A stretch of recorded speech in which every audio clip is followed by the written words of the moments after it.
beautiful people. Welcome back. Welcome to Find a Feature, a Christian podcast that speaks on the issues we may face in our everyday lives. And each episode, we feature a Bible verse or chapter and we analyze what the word says. I'm your host for today, tomorrow, and forever, Noma, and I hope you enjoyed today's episode as we continue to learn, grow, and heal together in the Word of God. So today's episode is a little bit different. I did announce it on the Instagram page. So if you're not following us on the Instagram page, go ahead and follow us there so you are updated of everything and anything and everything. Okay, that happens. Any updates, so on and so forth. But right, so on the Instagram page, I posted like we're doing like a Bible, a Christian book, like we're starting like a Christian book club, and I'm so excited to start this because, to be honest, I was thinking about reading this book on my own. Like I was just like, maybe I should just read it by myself because forgiveness was something that I was really struggling with. Like, oh, these past weeks, your girl has been going through it. Okay, I have been going through it through the most, and it's just so, forgiveness has been like a very difficult thing for me. Okay, a friend of mine, Judas. Judas did what Judas been doing since Jesus's time, okay? I met a Judas, okay? And if you guys are familiar with the story about Judas, he was the one that betrayed Jesus. I'm not saying I'm Jesus, but like I'm not saying I'm Jesus. I'm just saying that a friend of mine that I really trusted betrayed me, and I've been really struggling with forgiving them. And I've kind of developed this hard heart when it comes to them. Like, I'm compassionate with everyone else, I'm affectionate with everyone else, but when it comes to that person, I can't even hug them or talk to them. And just talking to them doesn't sit right with my soul. Like, I avoid them, and it's just awful. And I really want to take away that hardness. Like, I want to be better. I want to love. I want to be affectionate. I want to be compassionate and selfless and all of that stuff, but I can't do that if I'm not forgiving someone. Because at the end of the day, I feel like the reason why I really deeped that this was a serious issue was when I was like, if God forgave Judas, who am I to withhold forgiveness? If God forgives me every single day, every single time I make a mistake, who am I to withhold forgiveness from someone else, you know? And I feel like that's when this book magically was recommended to me by TikTok. And it's called Forgiving What You Can't Forget by Liza Turkirst. I think that, I don't know how to pronounce the name, but you get the gist of it. And yeah, I'm super excited to see what this book holds. I'm pretty optimistic. I'm really excited to see what this book holds. But without further ado, without further ado, let's get right into it. Introduction. I still cry over what happened. Do you ever find yourself defining life by before and after the deep hurt, the horrific season, the conversation that stunned you, the shocking day of discovery, the stunning call about the accident, the divorce, the suicide, the wrongful death, so unfathomable you still can't believe they're gone, the malpractice, the breakup, the day your friend walked away, the hateful conversation, the remark that seems to now be branded on your soul, the taking of something that should have been yours, the brutality unleashed on the one you love, the email you weren't supposed to see, the manipulation, the violation, the false accusation, the theft, the fire, the firing, the day everything changed, that marked the moment in time, like your own personal BC and AD, which usually mean before Christ and Anno Domini. This dating was intended to indicate a turning point in history, the birth, life, death, and resurrection of Christ. When we have personal marked moments in our own history, it can feel like before crisis and after devastation. It's a line in time. one that's so sharply drawn across reality. It not only divides your life, it splits open your memory bank and defiles it. Pictures of the past are some of our most priceless treasures until they become painful reminders of what no longer is. And when your phone randomly sends those memory movies of what happened on the same day 4 years ago, it stops you from breathing. Life before, life now. Is it even possible to move on from something like this?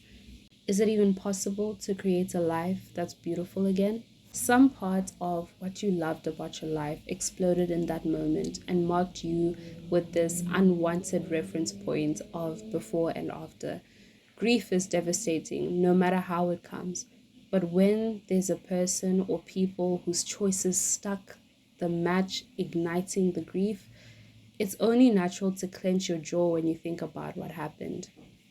And maybe it seems like you think of what happened all the time, or at least so much of the time you wonder if you'll ever stop having that deep, arching, off kilter feeling, that throbbing heartbreak bubbling with an equal mix of anxiety, unanswered questions, and suspicion that really no one in this world is truly safe anymore. People are all around you at work, in the coffee shop, at your kids' school, and even at church, just trying to save their lives, completely unaware that at any moment there could be a triggered memory so painful you'll feel as though the world has no more oxygen to breathe. You are only affected. You are the only one affected. You're gasping, sweating, and being asked to please get on with it or get out of everyone's way. All you can do is stare at the pictures that just popped up, taken just before everything changed, desperate to go back to that moment and warn your former self to redirect, change course, avoid, escape, turn, and maybe this wouldn't have ever happened. Then surely you wouldn't be here. In the midst of the aftershock and fallout, grief and panic, feeling as fragile as the tiniest twig, but as stuck in this place as 100-year-old stump, I understand all of that. Like you, I wish I didn't have such an intimate understanding of those feelings, but I do. If you read my last book, It's Not Supposed to Be This Way, you know the shattering discovery of my husband's affair and the long road of uncertainty I was still walking at the end of that book. The 4 years of hellish heartbreak that followed the discovery did eventually take an unexpected turn towards reconciliation. I'm grateful, but I have not been spared the slow and grueling work of finding my way again after experiencing something that forever marked my life. I cried again today. It wasn't because something is wrong in my marriage. Restoration is a gift for which I'm so very thankful. But that's not what this book is about. It's about figuring out what to do when you can't forget what happened, and forgiveness feels like a dirty word. I'll raise my hand here. That's why I cried today. If you relate to this, then you know how awful it is to define one's life with the words before and after. And if no one else in this world has been kind enough to say this, I will. I'm so, so sorry for all that's happened to you. Whether this was an event or a collection of hurt that built over time because someone wasn't who they were supposed to be, didn't do what they were supposed to do, or didn't protect you like they should have protected you. Your heartbreak deserves a safe place to be processed. Whoever they are in your story, their actions hurt you, took from you, and set off a chain of events still greatly affecting you. And that was wrong. This isn't a judgment against them. I don't know all the facts of what happened, and I'm not qualified to be their judge, but I can be witness for your pain. Your pain is real, and so is mine. So if no one has acknowledged this with you, I will. But, friend, can I whisper something? I'm learning. Staying here, blaming them, and forever defining your life by what they did will only increase the pain. Worse, it will keep you projecting out onto others. The more our pain consumes us, the more it will control us.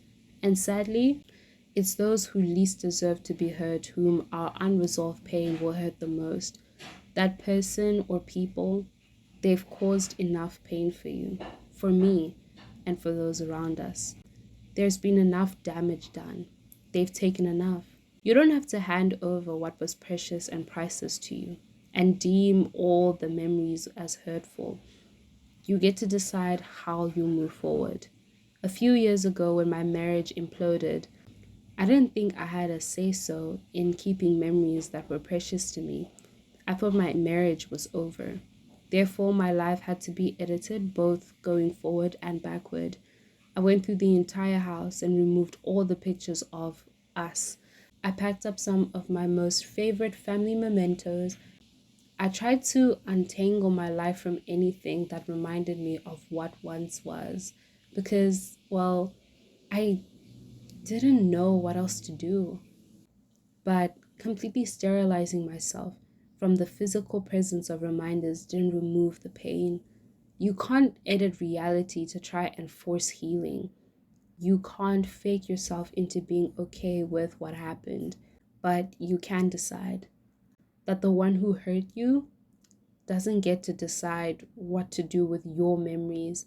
Your life can be graceful. Your life can be a graceful combination of beautiful and painful. You don't have to put either definitive label on what once was. It can be both.